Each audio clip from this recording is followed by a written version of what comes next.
Welcome to my back and sciatic pain program. My name is Rick Olderman. I'm a physical therapist, and I've found that when people understand a little bit more about why they're having pain and why they're given certain exercises, they seem to make a little bit faster progress. So I hope you watch this and enjoy it and learn a little bit.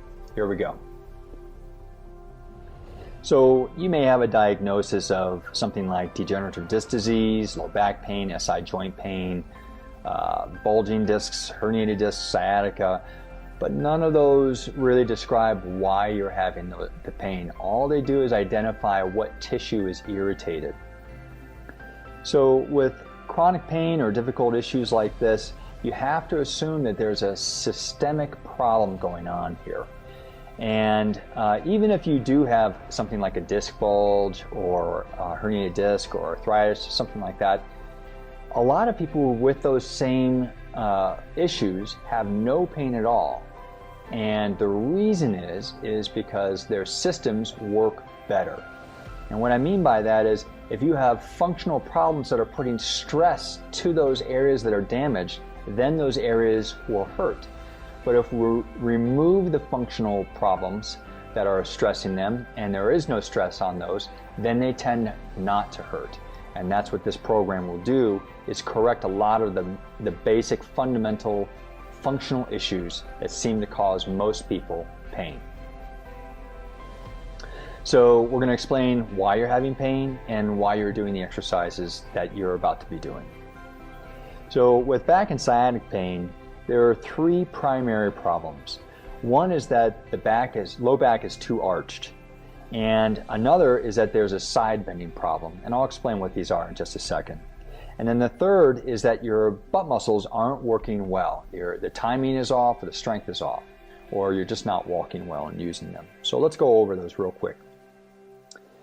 So here's a really easy test to do, and one that we do in the clinic here, is I ask people to lie down with their legs straight on the floor and for about 30 seconds and sense how much their back hurts, if at all. And then I ask them to bend their knees, and their feet can be on the floor or they can pull their knees up to their chest, whatever they want. And then we ask them, which feels better, legs straight or knees bent? I'm going to ask you to pause this video right now and do that very test. 30 seconds in each position. I'll see you when you get back. Okay, welcome back, and hopefully you did the test, and you probably found that when your knees are bent or when you hug them to your chest, your back feels a lot better. In fact, that might feel like a delicious stretch. And so what that's telling you is that your back has too much arch in it, because when your knees are bent, your back is flatter and it feels better. So what we have to do is fix those things that are causing your back to arch too much. And that's what this program will do. Okay, so if you have pain due to too much arch in your low back, it's the most common cause of pain. In the clinic here, 99.9% of all back pain is caused by too much arch in the back. It's very rare to have the opposite be the truth.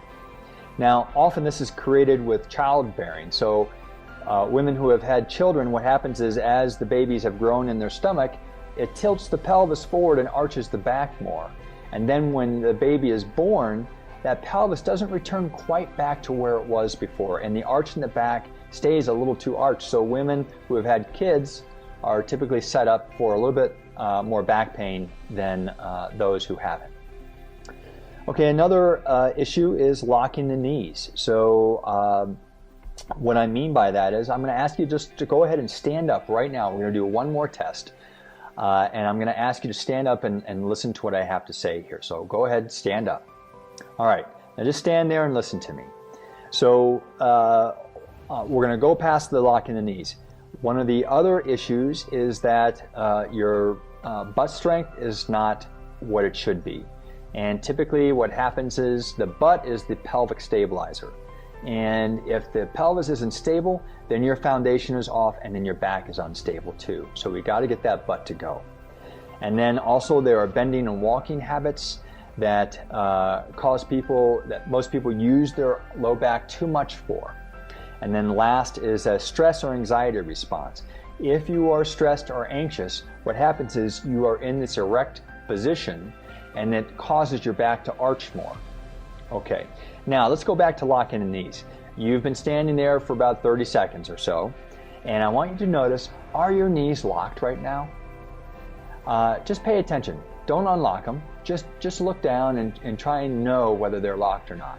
So now what I'd like, and I want you to feel what your back feels like right now. Okay, now what I want you to do is unlock your knees. It doesn't mean that you have to squat. It just means you have to bend them just a little tiny bit. All right, just bend them a little bit and feel how that feels on your low back.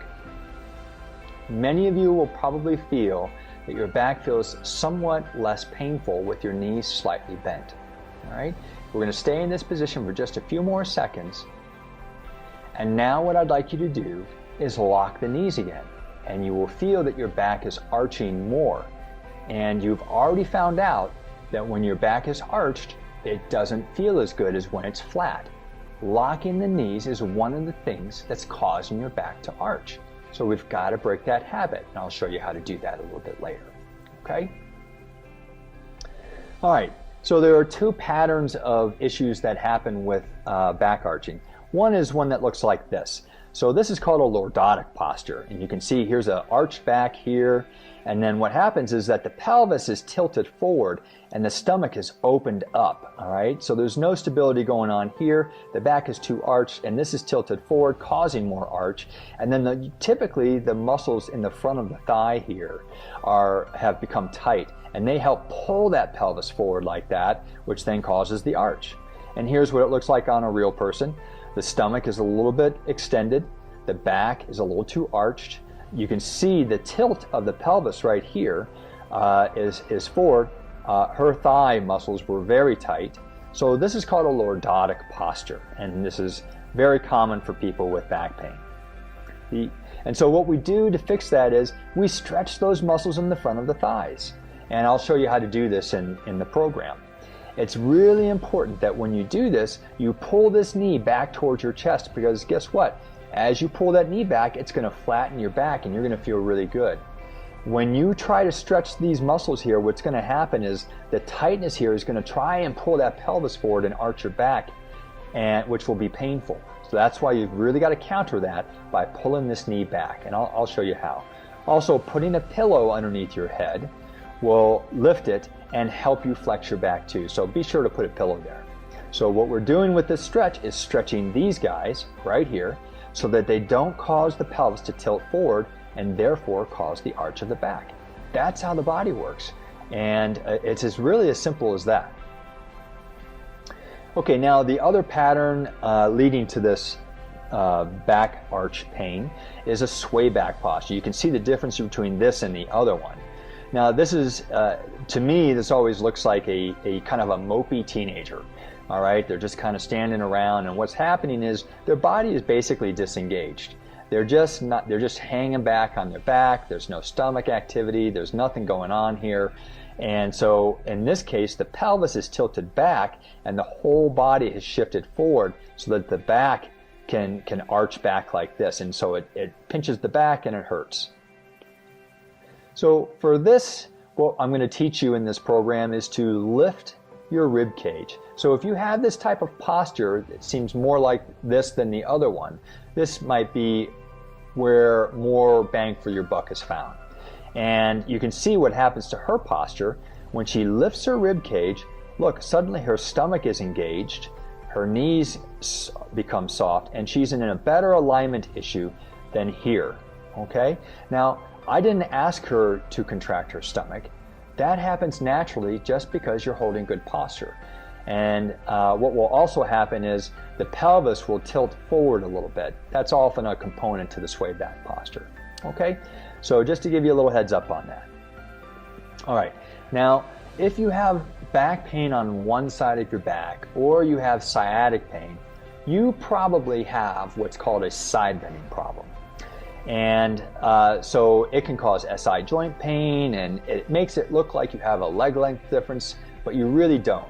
I see tons of people who swear they have a leg length discrepancy. They've been measured by whoever, they have x-rays or whatever, but it's not the case. Their legs are always the same length. And what's really going on is that they have a side bending problem that other practitioners don't know how to measure. So here's what it looks like.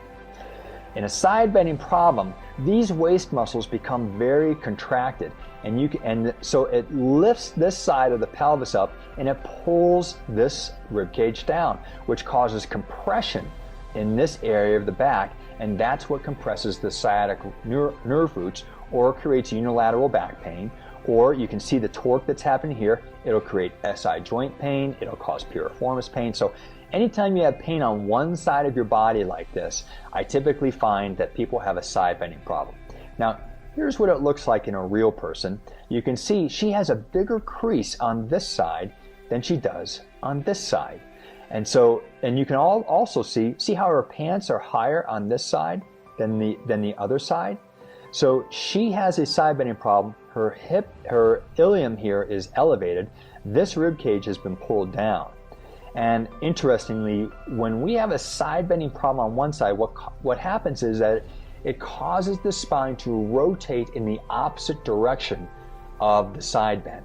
So she has a left side bend problem, and just look at the muscles on her right side of her back. See how much bigger they look than this side? That's because her whole spine is rotated to that direction because of this side bending. Correcting the rotation never works. Fixing the side bend always works, and we'll show you how to do that. So what we're going to be doing is teaching you how to walk, and we use this exercise called reaching while walking. And so when you stand on this leg, you reach up with that arm, and what it's doing is lifting the rib cage, and it drops that side of the pelvis down. Look how much more her waist is opened on this side where she's reaching up than on this side where she's not. Okay? And so this is what's going to happen to you. You're going to practice this, and you're going to learn to walk with a more open waist area, and which will really significantly unload the sciatic nerve roots emanating in your low back. This also happens while sitting, so we'll show you a way to do this while sitting. There's a hanging stretch to do the same thing. Imagine that this is a door up here. She'll just hold on to that door, drop her legs down, and that will stretch this whole side of her body. It feels wonderful. And then finally, one of the reasons you're having a side bending problem is usually because there's some hip weakness here. So we've given you a standing hip strengthening exercise to help you with that.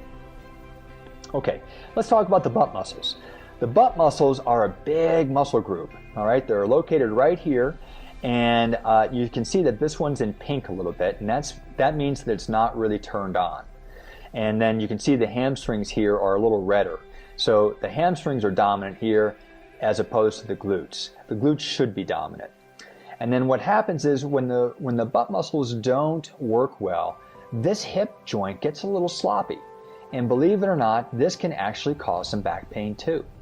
So we want to get that butt going and get that used, and the primary function of the butt is to stabilize the pelvis while walking. So we're going to teach you how to walk with the butt turned on. Now, this isn't something I'm going to ask you to think about all day long. I don't want you to try to turn on your butt all day long. I want you to fix your walk instead, and the walk will turn on your butt for you. You've got other things to think about than this, all right? So that's how we're going to fix this, is by getting you to walk better.